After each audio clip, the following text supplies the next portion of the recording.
Јавна расправа со граѓаните се одржа во врска со долгорочното задолжување на општина Кочани во рамки на проектот за подобрување на општинските услови, средства што ќе бидат наменети за изградба на 11 улици во градот и во населените места. На средбата присуствуваа граѓани, представници на граѓански здруженија и на урбаните и местните заедници.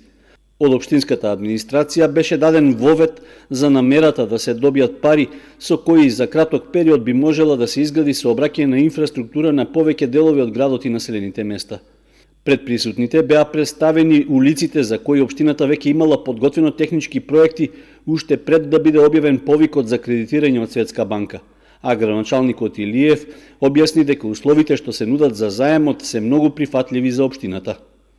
Понудата за заемот е исклучително поволна, заради тоа што ние земаме заем со каматна ставка, како што кажавме, од 0,1 со 0,1%, со рок на враќање од 13 години и грант 27%. Значи, како што ние аплициравме со улиците кои ги имавме во тој момент со проектна документација, потреби имаме и од друго нешто. Меѓутоа, во тој момент, кога беше повикот, општина Кочани ги имаше тие проекти и ние можевме со тие проекти да аплицираме, бидејќи има норми од Светска банка.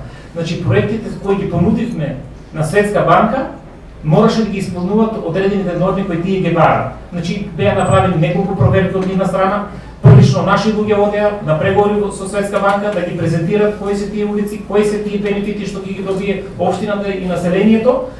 Од кога има тие неколку забелешки, ги исправивме со нови дополнки и така натаму.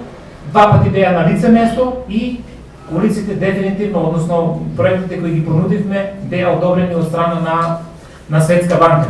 Проектот за кредитирање што го спроведува Светска банка трае до 2021 година, што значи дека доколку локалната самоуправа на Кочани ја спроведе целата процедура во планираниот рок, тогаш изградбата на 11 улици би требало да биде завршена најдоцна до средината на идната година. Градоначалникот Илиев истакна дека според досегашното искуство во слични проекти, а поради намалување на цените на јавните набавки, обично се заштедува известна сума пари, поради што можно е наместо за планираните 11 да се обезбедат доволно средства за уште неколку улици. Инаку, одлуката за долгорочно задолжување ќе се најде и на дневниот ред на 25-тата седница на Советот на општина Кочани, што е закажана за среда. Доколку биде дадена согласност од советниците, тогаш ќе може и официјално да започне постапката за барање средства од Светска банка.